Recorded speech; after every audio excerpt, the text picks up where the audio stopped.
En ce moment, 1925-2025, une année avec Howard Phillips Lovecraft dans son carnet de l'année 1925, le séjour à New York. On entame une nouvelle semaine puisque aujourd'hui, 24 pour eux, c'est dimanche. Nous, on est encore samedi, mais ça va être une semaine particulièrement dense et encore avec des showstraps, des bascules. Lovecraft ne sera pas le même au terme de cette semaine.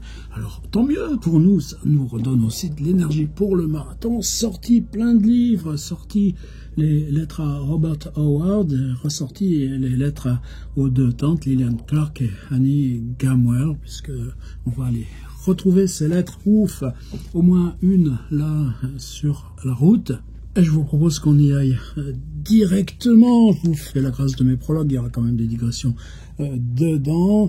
Alors nous voilà sur l'ordinateur, le journal, et quand je vous disais que nouvelle semaine, on commence une nouvelle page, ben, j'ai un petit peu exagéré, puisque la semaine dernière, 17, 18, 19, 20, c'est ce grand combat pour trouver des heures seules, se défendre de l'envahissement des copains. On arrivait à samedi 23, et samedi, ça a débordé, il rajoutait, et il a tellement rajouté que ça a débordé sur ce début de dimanche. Road Hall Saturday Night, oui, mais c'est le problème parce que ces petits agendas, c'est ultra commode, mais c'est considéré pour l'usage des gens moyens, un peu comme l'artificial intelligence, là, dans les perplexity, les machins comme ça. C'est ce que doit penser le bon peuple. Alors nous, on peut pas trop s'en servir parce que non, on est plutôt dans les... C'est comme les bagnoles de rallye, hein, tu rajoutes des arceaux un peu sécurisés, et puis tout ce qui ne sert pas, hop là, tu l'enlèves pour que ça gagne du poids. C'est un peu comme ça la littérature. Et donc les gens normaux, qu'est-ce qu'ils font? Bah, ils vont au travail d'abord, ils sont salariés, ça veut dire qu'ils vont au travail à telle heure, ils en sortent à telle heure, etc. Il n'y a pas de honte à ça, même moi je l'ai fait. Mais lui, Howard Phillips Lovecraft, le travail, ça commence dans la nuit, ça commence à minuit, et la journée, bien souvent, soit elle recommence directement sans avoir dormi, stay up, soit on se réveille à 3h, 4h l'après-midi, et ça va compter ces rythmes-là pour nous cette semaine. Donc, Road Hall Saturday Night, c'est déjà la nuit du dimanche, puisque je crois même qu'il était, si je me souviens bien, revenu à minuit, là, et que c'est seulement à minuit qu'il s'était enfin mis dans sa chambre à écrire. Et ce qu'il écrit, c'est des lettres. Alors, une lettre à Annie Gamwell, lettre perdue, une fois de plus. Mais il y avait la mention de S.H. Sonia, donc son épouse qui est toujours à Saratoga. C'est là-dessus que j'avais fini hier. C'est la première fois qu'elle est mentionnée depuis qu'elle est repartie un peu plus de 2 semaines là, pour cette deuxième moitié de son séjour à Saratoga. Et on n'avait jamais mention d'écrit, de lettres à Sonia.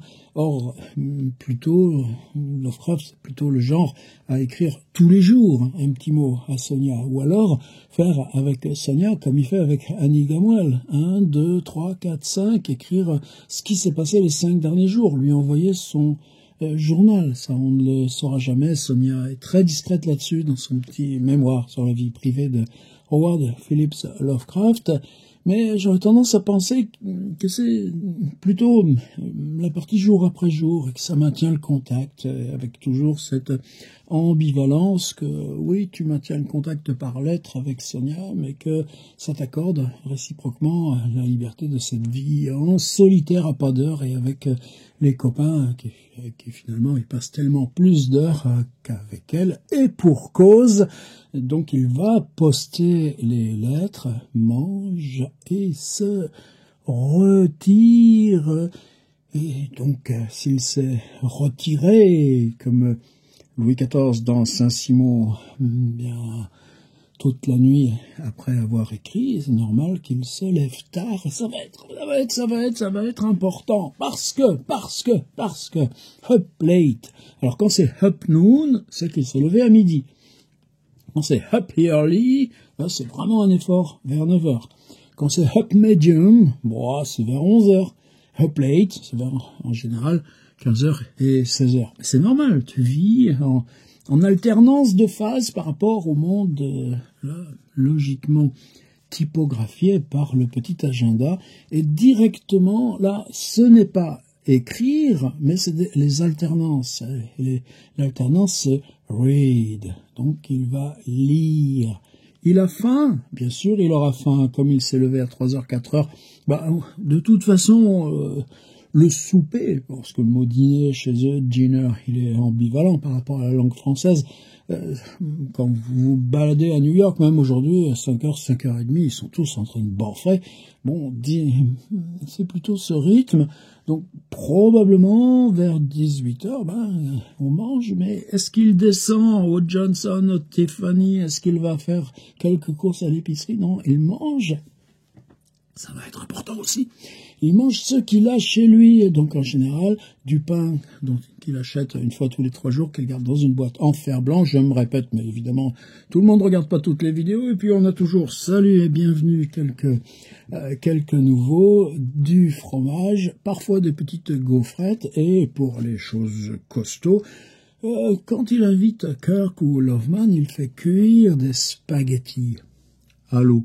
Salut mon copain Jacques Serena, qui au moins lui mettait à l'intérieur des boîtes de thon, même s'il mangeait les nouilles pas trop cuites comme chacun sait qui a lu ce magnifique livre de lendemain de fête. Mais, est-ce qu'il se fait cuire des spaghettis pour lui seul? Lui, c'est plutôt, il faut une boîte de conserve de haricots, qui là aussi, ça lui fait 3 repas en général, et à peine tu as fait ton souper de célibataire que tu te remets à lire. Et comme on s'est levé à 15h, qu'on a dû souper vers 18h et qu'on s'est remis à lire, est-ce qu'il y a écriture? Non, il n'y a pas le mot write. Il va continuer à lire jusqu'à 7h du matin. Des petites choses que je stocke ici, mais revenez demain. S'il ne sort pas de chez lui, qu'il va même pas dans la rue, est-ce qu'il s'habille? Non, on a vu l'autre jour, Loveman frappe à la porte, il n'a pas envie de discuter avec Loveman. Il ouvre à Loveman en robe de chambre et en pantoufles. C'est sa tenue d'intérieur, sa tenue de travail. Il est fort probable qu'aussi, aujourd'hui, il ne s'est pas habillé. S'il ne s'habille pas, alors pour le dîner, il va dans le petit cagibi qui sert de cuisine, mais l'autre cagibi qui sert d'entrepôt pour les habits, est-ce qu'il l'ouvre seulement? Non. Réponse demain, pourquoi j'insiste là-dessus. Il lit donc jusqu'à 7h du matin, et demain c'est demain. Là aujourd'hui, moi je vais enregistrer les 2 vidéos coup sur coup, mais évidemment l'autre, je ne la mets en ligne que demain. Ce sera le même rythme, up late, mais cette fois ce ne sera pas up late read, ce sera up late write. Alors allons-y, dans mon petit PDF, précisément, c'est ce que j'ai utilisé. La lettre à sa tante Liliane, c'est celle qu'il est en train de rédiger et qui, normalement, devrait inclure le journal, là, pour les jours à venir. Mais vous verrez que demain, pas question, il faut poster tout de suite la lettre. Alors, ce lundi, ce qu'il lui écrit, c'est ça. Je lis actuellement Lord Jim de Joseph Conrad. Je trouve que c'est le livre le plus vital, le plus important de tous ceux qui figurent à mon programme immédiat. Je n'avais jamais lu auparavant que les productions mineures, plus courtes de Conrad. J'étais enclin à m'étonner de la profondeur, de l'étendue de sa renommée. Mais même après avoir lu ce volume, je ne m'étonne plus. Je me joins au cœur admiratif, conscient que pour une fois, le goût du public ne s'est pas trompé comme il le fait d'habitude. Conrad est avant tout un poète. Et bien que sa narration soit souvent lourde, impliquée, il fait preuve d'une maîtrise infiniment puissante de l'âme des hommes et des choses, reflétant les marées des affaires dans un cortège inégalé d'images graphiques dans un roman, qui brûlent d'images graphiques, qui brûlent leur imagerie de façon indélébile dans l'esprit. Et voyez l'ambiguïté ou l'ambivalence de ces lettres. On écrit à la vieille tante, mais cette matière journal, c'est la matière pour lui. Il ressent et exprime comme peu d'auteurs peuvent le faire les marées prodigieuses et inhumaines d'un univers aveugle et fade, au fond indifférent à l'humanité, mais délibérément malin si on le mesure à l'aune étroite et empirique de la théologie, de la téléologie humaine. Oui, Conrad est au moins une idole d'aujourd'hui qui n'est pas une fausse alerte. Je pense que la postérité le désignera avec quelques rares compagnons comme l'une des voix suprêmes de l'époque. C'est tout à l'honneur de Fiston, Sonny Belknap Long, d'avoir découvert Conrad il y a 2 ans et d'avoir chanté sans cesse ses louanges alors que je restais ignorant et indifférent. Aujourd'hui, je peux me joindre à lui et surpasser le Fiston dans un panégyrique sincère. Il dit aussi à sa vieille tante, c'était Conrad que notre autre marin romancier. Moi, je connaissais pas William McFee. Et ce William McFee, qui a 10 ans de plus de Lovecraft, dit oui, mais ces gens-là, ils meurent dans les années 60. Doit son inspiration et son style. Voilà quelqu'un qui écrit des histoires de mer et qui a tout pris à Conrad, dont les gens de la mer, Castles of Sea, vous en souviendrez sans aucun doute, le meilleur conteur des deux. Alors, moi je suis allé voir, et c'est dans le PDF aussi, ça tombe bien, puisque aujourd'hui, donc dimanche pour eux, samedi pour nous, c'est le supplément littéraire du New York Times, et comme par hasard, il y a une pleine page sur ce William McFee, Bark is worse than his bite, en uniforme de marin, avec sa pipe de marin, mais c'est une pleine page du New York Times. Là, ici, j'ai trouvé une photo évidemment meilleure que le copier-coller du journal, et ce livre-là que mentionne Lovecraft, Castles of the Sea, j'ai mis le facsimilé aussi de la première de l'ouverture, et c'est publié de Modern Library. Est-ce que vous vous souvenez, la semaine dernière, quand on a ouvert son suggestion pour un guide de lecture, comme il recommandait toujours Modern Library, parce que c'est pas cher, la Modern Library. On est loin, loin, loin du livre de poche, mais il y a des collections populaires. Vous voyez, c'est pas de grosse reliure. Voilà William McFee, un post-conradien, et le rapport de Lovecraft à Conrad. Alors j'ai recherché aussi dans la correspondance, et c'est dans la correspondance avec Robert Howard que j'ai trouvé une pleine page. Je sais que Howard, c'est quelqu'un, bon, évidemment on le respecte, on l'aime, mais littéralement, lui et Lovecraft, c'est pas du tout les mêmes goûts. Alors, lui, il parle de George Bernard Shaw, mais Lovecraft lui répond par Conrad. Alors on est le 16 janvier 1933. Et vous allez voir, même la fidélité du texte de 1933 à ce qu'il dit en 1925. C'est-à-dire, Lovecraft, une fois que c'est rangé, là, sur une étagère, ça bouge plus. Vous n'appréciez peut-être pas Shaw, mais vous passez à côté de quelque chose d'important si vous ne connaissez pas Conrad. C'est l'un des romanciers les plus puissants du XXe siècle, doté d'une conception merveilleusement vivante des motivations humaines, de la puissance implacable de la nature, en particulier telle qu'elle se manifeste par la mer. Il n'est pas éloigné non plus de l'action violente que vous appréciez tant, car la lutte, l'homme contre la nature, est toujours un élément important dans son œuvre. Aucun auteur n'a jamais manié la plume avec autant de virilité fondamentale et profonde. Sa virilité n'est pas seulement une question de gesticulation superficielle, de situation stéréotypée, comme c'est le cas chez les auteurs de seconde zone. Commencez par Lord Jim, et vous aurez envie de lire tout le reste. Je ne peux pas m'enthousiasmer pour Kipling, car je trouve que le mécanisme de ses œuvres est toujours trop évident. Ses histoires ont une certaine gaieté, une affectation qui m'empêche de les apprécier, tandis que ses vers ne vont jamais très loin, sous la surface des choses. Et là, Lovecraft parle aussi de ses propres écrits. Vous voyez qu'en 1933, c'est ça qui nous choque tous. Bon, c'est pas une question d'avis personnel. Et il en est fini, à force de refus, par déprécier l'idée même de son travail. Voilà ce qu'il écrit à Robert Howard en 1933. C'est Howard qui va le réconforter. Il va dire, mais si, Lovecraft, quant à mes propres écrits, je vous préviens qu'ils ne méritent pas d'être classés dans la catégorie littérature. J'essaye de les maintenir au-dessus du niveau moyen des magazines de gare. Il disait, de toute façon, je sais bien que j'ai pas d'autre possibilité pour publier que d'écrire dans les magazines de gare, comme Weird Tales. mais ils sont loin d'atteindre la qualité solide, durable de Edgar Poe, de Machen, de Blackwood, de Dunsany, de Montague Rhodes James ou de Walter de la Mare. Plus j'analyse mes écrits, moins je les trouve bons. Sur l'ensemble, je doute que seule La couleur tombée du ciel et la musique d'Eric Zahn mériteraient d'être reprises sous couverture rigide. Lire, publié en livre, reprise en livre. Je ne peux pas encore dire si je ferai mieux un jour, mais je suis pas très optimiste. De toute façon, il lui reste 3 ans à vivre, le pauvre. J'espère avoir le temps de faire d'autres expériences fictionnelles, etc. J'espère que ces 22 pages, j'ai gardé la phrase parce que, oui, dans la correspondance Lovecraft Award, on a des lettres de 50 pages, des lettres de 60 pages. Celle-ci n'en fait que 22, le 16 janvier 1933. J'espère que ces 22 pages ne vous ont pas plongé dans le coma. Je suis sûr que vous me pardonnerez mes nombreuses discussions, divergences d'opinion, sachant que mon seul objectif est la reconnaissance de la vérité abstraite et des valeurs saines.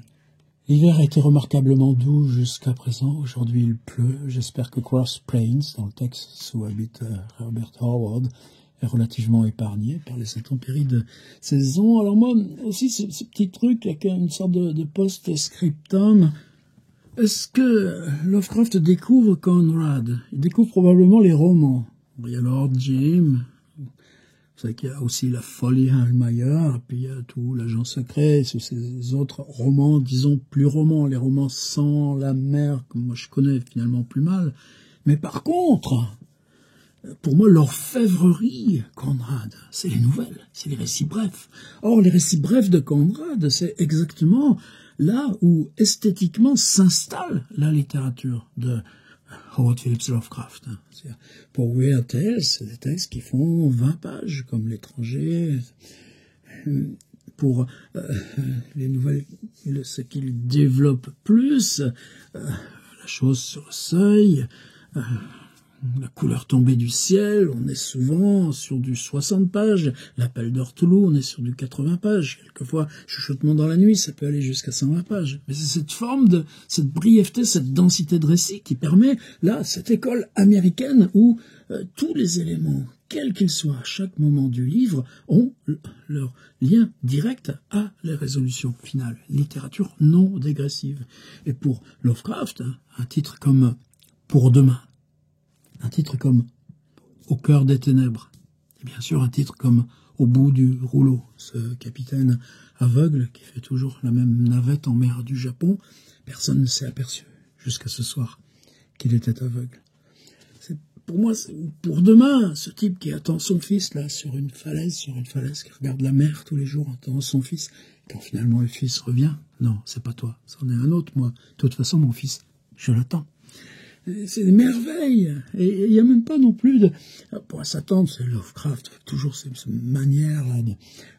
Là, l'autre jour, en discutant avec Samuel Loveman, qui lui propose de prendre un billet à $3 pour une excursion en promo à Philadelphie, il dit « J'aimerais tant revoir une ville où il n'y ait que des Blancs. » Ça, pour nous, c'est inqualifiable, c'est insupportable, ça élimine Lovecraft. Mais en littérature, est-ce que tu peux éliminer des Céline et tout ça?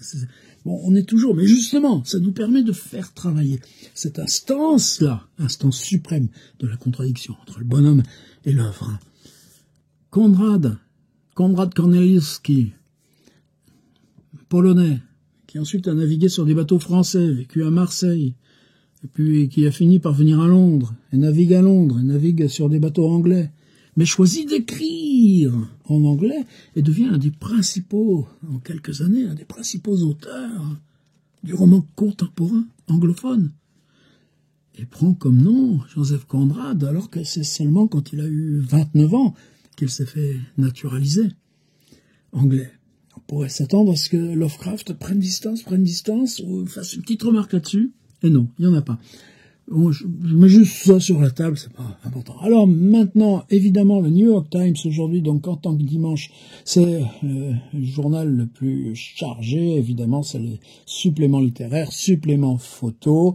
J'ai pris un tout petit article, bon, juste un petit peu comme ça. C'est la fin d'un restaurant. Alors, c'est pas un restaurant où eux semblent être allés. Il n'est pas mentionné dans leurs allers-retours, mais c'est un restaurant qui est sur Broadway, donc sur la 41e rue Ouest, en plein là où ils vont tout le temps, en gros. Hein. C'était le restaurant Joel Rinaldo.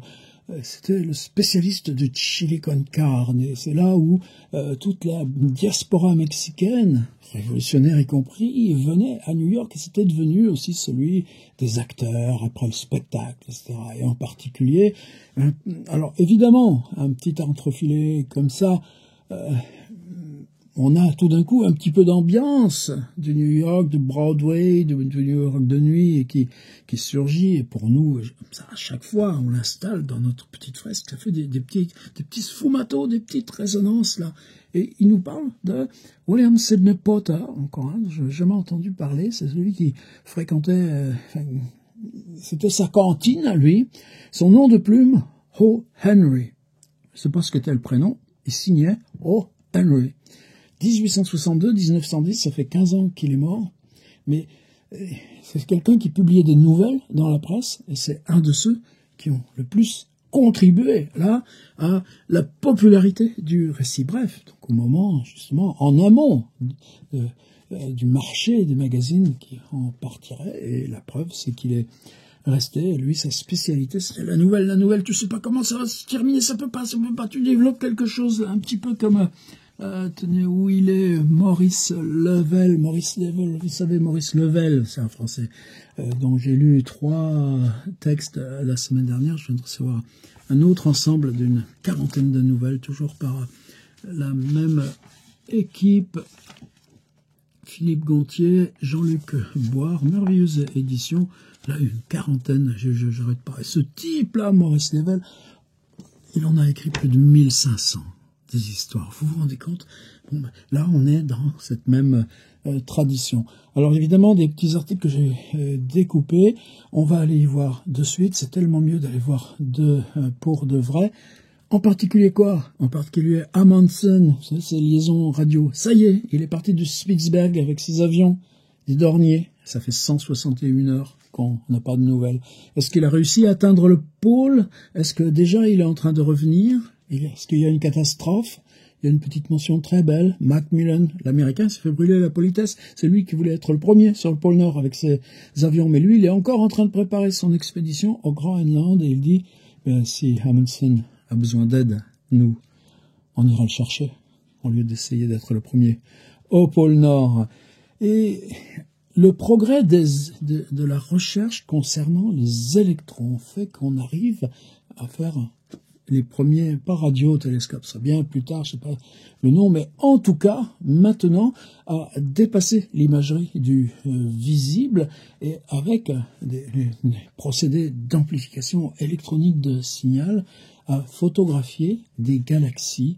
Et on a les premiers clichés de galaxies dont on peut établir qu'elles soient à 10 millions d'années-lumière de la Terre. Alors vous pensez bien que Lovecraft, avec toute son adolescence là, au Ladd Observatory avec Winslow Upton, ça c'est le genre d'article qui doit le babafier littéralement. Allons y voir dans notre New York Times. On est donc dimanche 24 mai 1925, fait qu'Amundsen, là c'est 3 colonnes en une. Un tremblement de terre au Japon, 28 pauvres Bretons qui sont morts en pêche à Saint-Pierre et Miquelon, de ma famille, moi, à Tréguier, près l'Agnon-Perros-Guirec, il y avait des perrottes, ouais, on prononçait le T, et ces perrottes, ils faisaient aussi la pêche, là, à Terre-Neuve. Par souvenir que dans ma famille, on a eu des disparitions de ce genre, mais c'est bien parce qu'un a perdu une jambe qu'ils sont partis ensuite tous faire cocher de fiacre à Paris. Oui, mais vous voyez, j'en parle, c'est pas pour déballer ma vie, c'est pour dire que ce qui se passe dans les années 20, ce rapport à la littérature, pour moi, là, il y a aussi quelque chose qui part de l'enquête personnelle. Alors New York Times, ouais, on réouvre, mais maintenant il faut payer une licence. Les magasins pour vendre des chewing-gums et des confiseries dans le métro. Toujours à quoi peut servir la radio? to describe boat race. Je vais juste aller de suite au supplément littéraire. Voilà cet article d'une page sur William McFee. Et on a toujours le français de service. Alors le français de service aujourd'hui, ce sera Francis James. Eh oui, un lien avec Paul Claudel, avec le futur Saint John Perse. Et il y a un article sur la littérature. Voilà, Francis James, poète noveliste. On ne conçoit pas sans qu'il y ait une allusion à la France. Ce sera très bien maintenant. Tales of Mystery and Adventure in the New Fiction. Là encore, une belle demi-page. Est-ce que ça parlerait de Lovecraft ou de ses proches? Certainement pas. Quelque chose que j'ai découpé aussi, c'est tellement merveilleux. Vous savez, la collection de Little Blue Books. Little Blue Books, on en est à 830 et quelques des titres. Vous savez que récemment, en janvier, ils avaient augmenté un tout petit peu le prix de vente. Et là, maintenant, il y en a 153 nouveaux, cette liste de titres. C'est aussi une merveille sur l'idée de ce qu'on conçoit pour la lecture. C'est qu'après, il y a d'autres magazines. Il y a toute la partie immobilier. Et voici la partie magazine. Est-ce que notre civilisation survivra? Il y a un bel article, j'arrête là, sur les endroits où il n'y a pas de bruit dans New York. Et à demain, parce qu'il va y avoir du bruit dans celle de demain.